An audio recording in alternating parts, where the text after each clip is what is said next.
À l'issue du calcul de dimensionnement, il faut pouvoir exploiter les résultats. Les méthodes d'exploitation des résultats sont multiples. Nous, ici, nous allons nous pencher plus sur l'édition du fil d'eau dans le profil en long. Les résultats bruts issus du calcul peuvent ne pas satisfaire à la réalisation du réseau.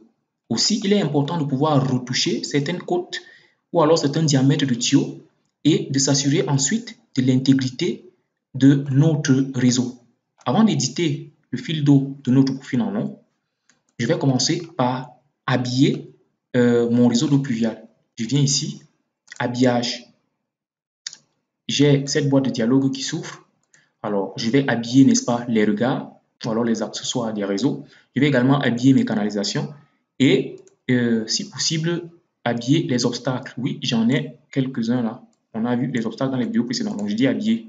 Alors, comme ceci, il me met les étiquettes, n'est-ce pas, au niveau de mes regards, les étiquettes au niveau de mes collecteurs. Ici, nous avons un tronçon. Il me dit ici que le tronçon ici a un diamètre nominal phi de 309. La longueur de mon tronçon, c'est 42,11 et nous avons une pente, n'est-ce pas, de moins 0,80. Le collecteur ici, en fait, c'est un collecteur en polychlorure de vinyle CR8 0320. Alors, je vais commencer à éditer mes différentes étiquettes là. J'ai cette étiquette-ci, la couleur ne me plaît pas. Donc, je viens rapidement ici. Je dis modifier. La couleur, il me met le cyan. Je lui dis donne-moi du blanc. Je fais pareil au niveau du cadre autour du texte. Je dis donne-moi du blanc. Je dis valider. Alors ici, vous pouvez voir que la modification n'a été prise en compte que dans le dessin courant. On a une différence entre la définition de cette étiquette dans le dessin courant et sa définition dans la bibliothèque. C'est-à-dire, en gros, si j'ouvre un autre dessin, je ne vais pas voir mes étiquettes avec une couleur blanche, mais toujours avec une couleur cyan. Je dis pas de problème. Je dis OK. Alors ici, qu'est-ce qu'on a au niveau des étiquettes des différents nœuds? J'ai ici ma côte TN, le nœud en question, ma côte TN, le fil d'eau en entrée, le Z fil d'eau en sortie et la profondeur de ce fil d'eau-là. Alors pour les différentes tronçons, qu'est-ce qu'on a ici? On a toujours une couleur cyan. Je vais aller lui donner une couleur blanche. Donc je viens ici. Alors au niveau de couleur des écritures, je vais modifier et lui donner la couleur, le blanc également. Je valide et je dis OK. Ici également, le type de collecteur, le CR8, par contre, je remarque qu'il me met un pourcentage là, c'est pas normal.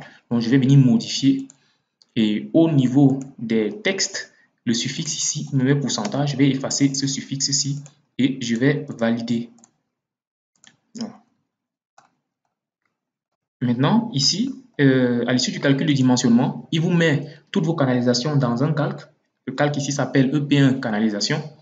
J'ai créé un type de ligne que je vais affecter, n'est-ce pas, à mes canalisations.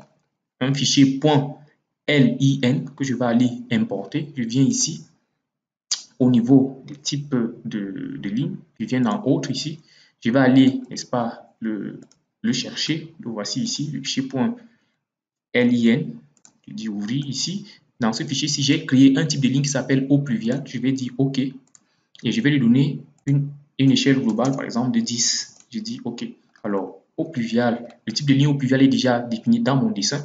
Je vais venir dans mon EP canalisation ici et au lieu de lui donner le type de ligne par défaut qu'il a, c'est-à-dire interrompu, je vais lui dire utilise plutôt le type de ligne eau pluviale. Et là, maintenant, dans mon dessin, je peux retrouver mon type de ligne eau pluviale qui a été affecté à mes canalisations. Je vais sélectionner toutes ces flèches-ci que j'ai définies au début. Elles ne me servent plus à rien.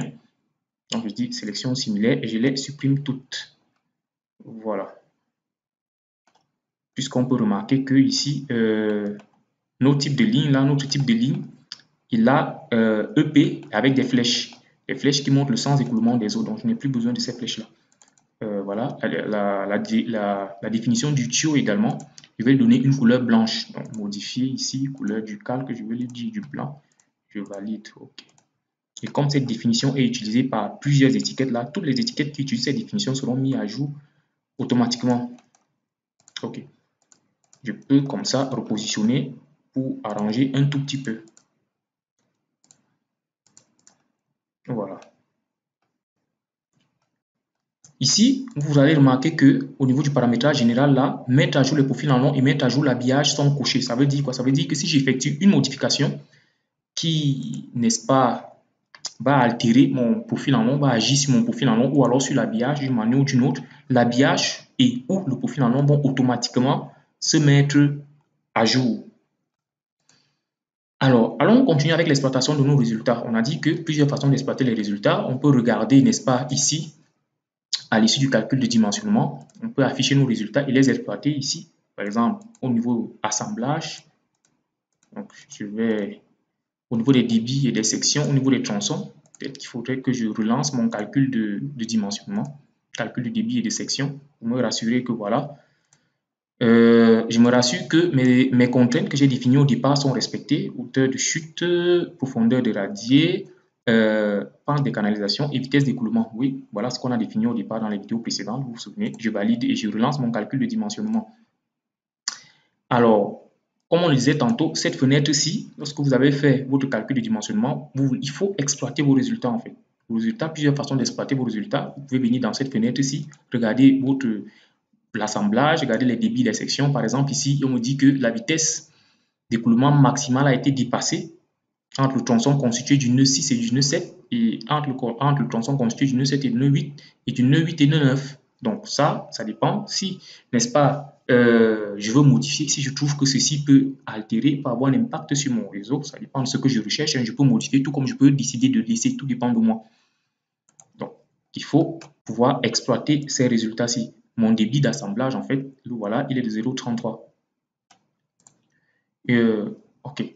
Une autre possibilité, n'est-ce pas, est d'afficher les résultats comme on a fait. Une autre possibilité, n'est-ce pas, c'est de modifier le profil en long, ou alors de regarder le profil en long et de regarder son habillage. Au niveau de l'habillage ici, je peux bien exploiter les résultats. C'est-à-dire que à l'issue de mon calcul de dimensionnement, entre le nœud 13 et le nœud 14, il a, n'est-ce pas, on a un fil de diamètre nominal 289, la longueur de mon tronçon, la pente et le type de collecteur qui a été affecté. Je peux également regarder, n'est-ce pas, les codes fil d'eau au niveau de mes différents nœuds. Donc ça, c'est une autre façon d'exploiter les résultats.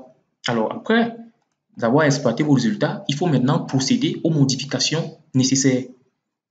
Nous ici, on va modifier la cote, on va modifier le fil d'eau, n'est-ce pas, de la deuxième canalisation. La première modification qu'on va effectuer, n'est-ce pas, c'est si je lance, à l'issue de mon calcul de dimensionnement, si je lance une expertise de mon réseau pour voir quelles sont les anomalies, par exemple. Alors ici, par exemple, on me signale que au niveau du nœud 12, j'ai une chute de fil d'eau excessive. Vous vous souvenez des restrictions, des contraintes qu'on a données avant le calcul? Était que la chute maxi, n'est-ce pas, de fil d'eau doit être de 0,50. Or là, je suis à 0,647, 0,65, ce qui dépasse. Donc, je décide de corriger cette erreur-ci au niveau du nœud 12. Voici le nœud 12 ici. Je vais corriger cette hauteur de chute. Pour cela, je viens ici au niveau du profil en long, je dis éditer le fil d'eau, la ligne de pause. Je clique dans le profil en long en question. Alors, il m'a demandé de cliquer dans le profil en long en question. Pourquoi? Parce que j'ai plus d'un profil en long défini dans mon dessin. Si je n'avais qu'un seul, automatiquement, lorsque j'allais prendre cette commande, cette boîte de dialogue-ci, n'est-ce pas, cette fenêtre-ci allait s'ouvrir. Plusieurs façons donc d'éditer la hauteur de chute. Je peux venir modifier directement ma hauteur de chute ici. Mais attention, si je modifie ma hauteur de chute directement ici, c'est la hauteur d'eau, puisque en chaque nœud, on a deux codes fil d'eau. On a la code fil d'eau d'entrée et la code fil d'eau de sortie en chaque nœud. Nous voici sur le nœud 12, on a la code fil d'eau d'entrée et on a la code fil d'eau de sortie sur ce nœud 12. Donc, lorsque vous modifiez la hauteur de chute, en fait, si je modifie directement la hauteur de chute ici et je mets 0,50, c'est la code fil d'eau de sortie de ce nœud-là qui sera modifié. Moi, je ne veux pas toucher la code fil d'eau de sortie de mon nœud 12. Pourquoi? Parce que mon nœud 12 est un nœud de jonction entre deux canalisations. C'est le nœud de jonction entre la canalisation 2 et la canalisation 3. Tout comme le nœud 5 est un nœud de jonction entre deux canalisations, c'est le nœud de jonction entre la canalisation 2 et la canalisation 1. Moi, je n'aimerais donc pas toucher la cote fil d'eau de sortie de cette canalisation pour éviter, n'est-ce pas, de créer un dommage à ma canalisation 3. Parce que si je modifie la cote fil d'eau de sortie, peut-être la canalisation 3 ne va plus fonctionner normalement. Il peut avoir un retour, quoi. Voilà, un retour de chute, si vous voulez. Je préfère modifier la cote fil d'eau d'entrée pour pouvoir éditer, n'est-ce pas, la hauteur de chute. Pour éditer dans cette cote fil d'eau d'entrée, directement, je viens ici, Z fil d'eau d'entrée. Alors ici, pour que ça fasse dans les 0,50, je vais lui donner 86,92. comme ça. Et là, si je regarde ici, on est dans les 50. Il ne faudra pas oublier de verrouiller, n'est-ce pas, cette cote fil d'eau d'entrée. Sinon, si je relance un calcul de dimensionnement, il va, n'est-ce pas, écraser l'imposition qu'on venait de lui donner là. Donc, j'ai dit, OK, ça, c'est la première modification qu'on a effectuée. Et maintenant, si je lance mon expertise, vous voyez que le problème de tout à l'heure a été résolu. La deuxième chose qu'on va effectuer, c'est on va imposer, n'est-ce pas, on va lui donner une pente constante entre le tronçon constitué du nœud 10, nœud 11 et le nœud 12. Ces deux tronçons-ci, on va leur imposer une pente constante de moins 1,5, tout en gardant, n'est-ce pas, ma cote fil d'eau d'entrée constante. Je ne veux pas la changer, c'est-à-dire l'édition que je venais de faire là, je veux que ça ne change pas. Donc, qu'est-ce que je fais? Je viens dans la même commande de tout à l'heure ici, je dis éditer le fil d'eau, je clique dans mon profil en nom. Vous voyez le petit crayon ici, en fait, me permet d'éditer les nœuds ainsi que les tronçons constitués de ces nœuds. Ici, le Z ici me permet de modifier de façon graphique, n'est-ce pas, le Z, la cote fil d'eau au niveau de mon nœud, de façon graphique. Donc, comme j'aimerais agir sur, n'est-ce pas, ces deux tronçons-ci, tout en conservant le Z fil d'eau d'entrée, n'est-ce pas, au niveau du nœud 12, alors je vais dire sens de la pente, je vais dire sommet droit fixe. Donc, je fixe mon sommet droit, mon Z fil d'eau d'entrée, je le fixe. Je sélectionne ces deux lignes-ci, parce qu'en ces deux lignes-ci, on a les tronçons constitués du nœud 10 et du nœud 11, du nœud 11 et du nœud 12. Et ensuite, je clique sur le petit crayon. Je pourrais également faire clic droit, modifier la sélection. C'est la même chose. Ou alors, je clique directement sur le petit crayon ici. Alors, on a ici la boîte de dialogue aussi qui s'ouvre. Hein, nouvelle propriété de la sélection. Je vais modifier soit mes nœuds, soit mes tronçons. Je peux modifier mes tuyaux, mes regards. Moi, je vais modifier les codes fil d'eau. Donc, modifier les codes fil d'eau ici. Pas la chute, mais je vais plutôt modifier la pente. La pente, je lui donne une pente de moins 1,5. Pourquoi? Parce on descend en fait. Lorsque la pente est descendante ici, on lui donne le signe moins. Donc, pente à moins 1,5, ça ne suffit pas. Il faut également restreindre. Ici, je vais lui dire les Z fil d'eau en entrée. Si jamais j'effectue un calcul de dimensionnement, le Z fil d'eau d'entrée et le Z fil d'eau de sortie ne doivent pas être calculés. C'est-à-dire, les cardinals là, je les ferme en fait. Et si je relance un calcul de dimensionnement, il ne les calcule pas en fait. Je dis OK. Et lorsque je dis OK, vous pouvez voir les pentes ici au niveau de ces deux tronçons-là seront imposées à moins 1,5. Et si je dis OK, vous voyez qu'il met automatiquement à jour. Si je relance un calcul de dimensionnement, je dis calcul de bisection, je dis OK, vous allez voir qu'il va calculer, mais ça va rester inchangé en fait. Pourquoi? Parce qu'on a imposé et on a verrouillé. Ça, c'est la deuxième modification qu'on va faire. La troisième modification qu'on va faire ici, c'est de garder les codes fil d'eau d'entrée et de sortie de mes nœuds de jonction, c'est-à-dire du nœud 12 et du nœud 5, mais essayer d'interpoler la pente ici entre le nœud 12 et le nœud 5. Donc, je fais pareil que tout à l'heure. Je viens dans éditer mon fil d'eau. Je sélectionne ici le nœud 12, voilà, ceci, ceci, ceci. Donc, nœud 12 jusqu'au nœud 5 là.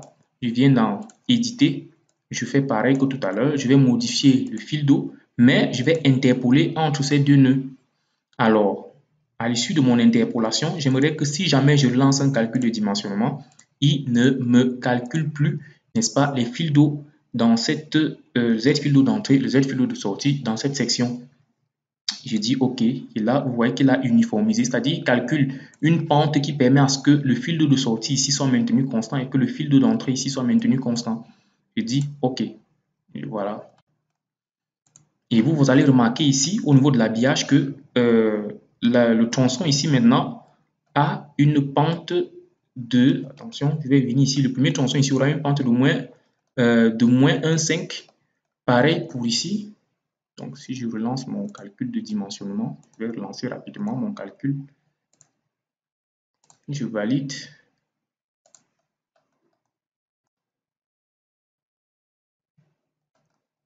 Je reviens éditer mon fil d'eau là. Il devrait avoir mis à jour mon habillage. Donc ici, par exemple, nous sommes là. Si je regarde la pente ici, elle fait moins 1,5. Pareil pour la pente ici qui devrait faire moins 1,5 également. Ici également la pente là, il devrait avoir mis à jour, ça doit faire moins 1,6 partout là.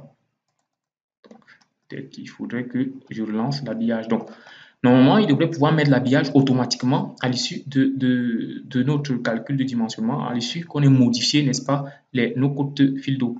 Alors, on peut également modifier, n'est-ce pas, on peut également éditer nos nœuds, je peux les déplacer, je peux insérer un nouveau nœud, comme je peux déplacer mon nœud. Par exemple, ici, si je décide d'insérer un nœud ici, au niveau de, entre le tronçon, entre le nœud 10 et le nœud 11, voilà, je peux insérer un nouveau nœud et vous voyez automatiquement qu'il m'insère un nouveau regard parce qu'on a dit par défaut que au niveau de mes nœuds, il insère un regard 1000. Je peux également déplacer mes nœuds. Donc, je viens là dans mon nœud ici. Je dis déplacer. Je sélectionne le nœud en question et je peux le déplacer. Voilà. On va s'arrêter là pour cette vidéo.